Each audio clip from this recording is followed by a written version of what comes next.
Hello दोस्तों, welcome to know 247। जैसा कि आप देख सकते हैं कि दिल्ली पुलिस ने कहा है कि Aadhaar, PAN, ration card no longer valid proof of citizenship, यानी कि इंडियन सिटीजनशिप के लिए आधार, पैन और राशन कार्ड वो वैलिड प्रूफ नहीं माने जाएंगे। ऐसा दिल्ली पुलिस ने क्यों कहा है, इसके बारे में डिटेल में समझने की कोशिश करते हैं।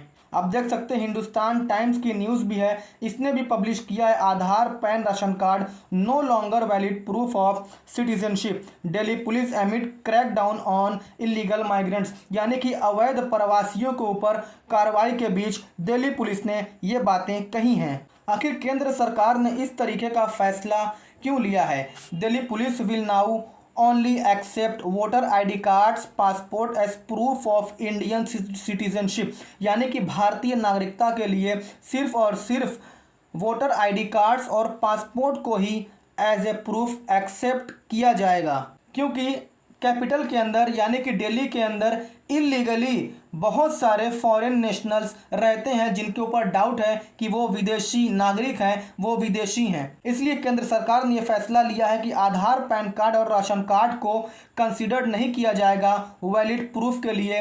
इस केस में, इस तरीके के केस में उसको वैलिड प्रूफ नहीं माना जाएगा। दरअसल लास्ट ईयर अक्टूबर में केंद्र सरकार ने एक वेरिफिकेशन ड्राइव चलाई थी, यानी कि एक सत्यापन अभियान लॉन्च किया था, जिनमें से बहुत सारे इलीगल फॉरेन नेशनल्स ने, यानी कि विदेशी जो नागरिक हैं, खास तौर से बांग्लादेशी और रोहिंग्यास, उनके पास आधार कार्ड भी थे, राशन कार्ड भी थे और पैन कार्ड भी थे, जिसको उन्होंने दिखाया था। जब पुलिस वाले उनके पास चेक करने के लिए गए थे तो उन्होंने इस तरीके के जो डॉक्यूमेंट थे वो अपने दिखाए थे, जो कि खास तौर से जो कि सिर्फ इंडियन है उनको ही ये जारी किए जाते हैं, उसको आधार कार्ड, पैन कार्ड ये दिखाए गए थे। यानी कि उन्होंने भी इसको हासिल कर लिया है, इन डॉक्यूमेंट्स को प्राप्त कर लिया है। आप देख सकते हैं during verification drive illegal migrant had acquired, यानी कि जो सत्यापन अभियान चला था वेरिफिकेशन ड्राइव, उस दौरान जो इलीगल माइग्रेंट्स थे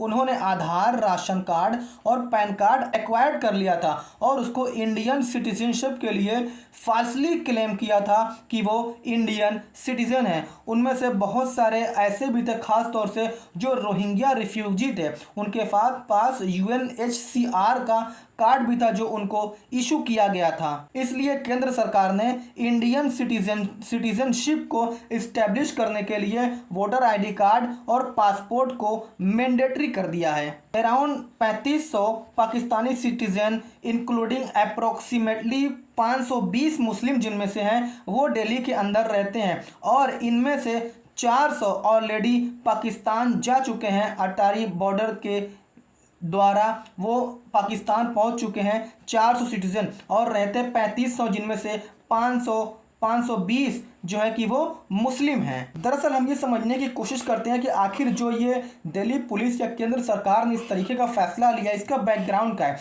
दरअसल आप सबको पता होगा कि जो 22 अप्रैल को टेररिस्ट अटैक हुआ था पहलगाम के अंदर, उसके बाद जो सेंट्रल गवर्नमेंट थी उसने ये डिसाइड किया था कि जो भी पाकिस्तानी सिटीजन भारत के अंदर रहते हैं उनके वीज़ा को कैंसिल कर दिया जाए, और उनके वीज़ा को कैंसिल कर दिया गया था। उन लोगों को छोड़कर जिनके पास मेडिकल वीज़ा, डिप्लोमेटिक और लॉन्ग टर्म वीज़ा था उनको छोड़कर, लेकिन जो मेडिकल वीज़ा के साथ भी भारत में रह रहे थे 29 अप्रैल के बाद उनके वीज़ा भी इनवैलिड माने जाएंगे, यानी कि 29 अप्रैल के बाद उनको भी भारत छोड़ना पड़ेगा। सरकार ने इस तरीके का फैसला लिया था। इसलिए भारत से जो अवैध पाकिस्तानी जो नागरिक भारत के अंदर रह रहे हैं उनको बाहर निकालने के लिए इस तरीके की कार्रवाई की जा रही है। दिल्ली पुलिस और इंटेलिजेंस एजेंसियों ने क्या किया था, जो पाकिस्तानी नेशनल्स जो भारत के अंदर यानी कि जो दिल्ली के अंदर रह रहे हैं उनसे इंफॉर्मेशन इकट्ठी करने के लिए दिल्ली पुलिस को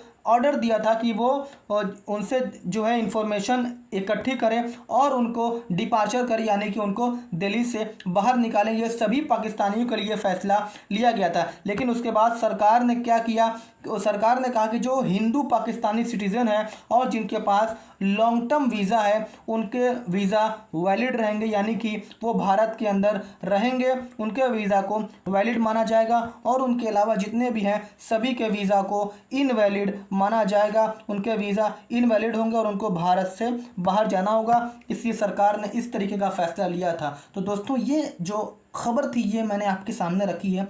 अगली वीडियो में कुछ नई बातों के साथ आपके सामने हाजिर होऊंगा। तब तक के लिए जय हिंद।